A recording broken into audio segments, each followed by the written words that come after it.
চলে আসলাম খবর পড়তে। আমি আপনাগো আপা সোনালি।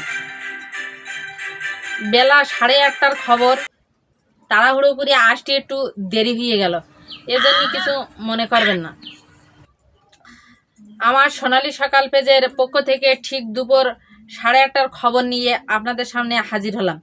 আজকের সবচেয়ে জনবহুল খবর হলো উত্তর বেতকাশির কাটকাটা টু হরিয়ারপুর মহাসড়কটি অতিরিক্ত তেলপানা হওয়ার জন্য আমাগো বাড়ির সামনে হপাত করে গাড়ি পুড়ে যাচ্ছে গাঙের ফলে। এতে করে দক্ষিণ বেতকাশির মানুষ ঝালাপালা হয়ে উঠতেছে। দাঁড়াও, আর একটা খবর আছে।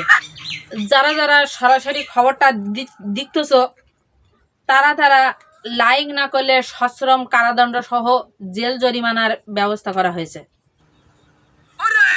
আরও একটা খবর, আমাগো পাশের গ্রামে পাঁচর মাইয়ে সংসার ছেড়ে বাবার বাড়ি এসে থাকার জন্য অতিষ্ঠ এলাকাবাসী।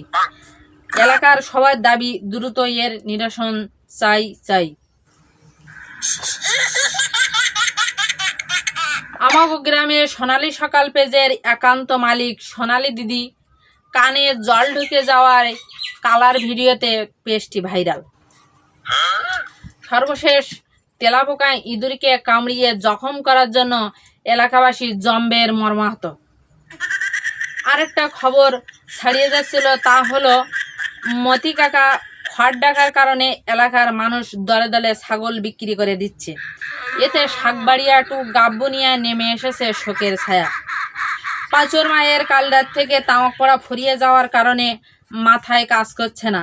সে এখন ভীষণ ব্যতিব্যস্ত তামাক পড়া পড়িনি নিয়ে। আজকের খবর এই পর্যন্ত। পরবর্তী খবরটি দেখতে পেজটাকে ফলো ও ভিডিওটা লাইক এবং এলাকার দুর্দশা বিশ্বের কাছে তুলে ধরতে শেয়ার করে রেখে দেওয়ার আকুল আবেদন রাখছি। পরবর্তী খবর দেখার জন্য চোখ রাখবেন সোনালী সকাল পেজে। নমস্কার, আজকের মতন আমি সোনালী সকাল বিদায় নিচ্ছি।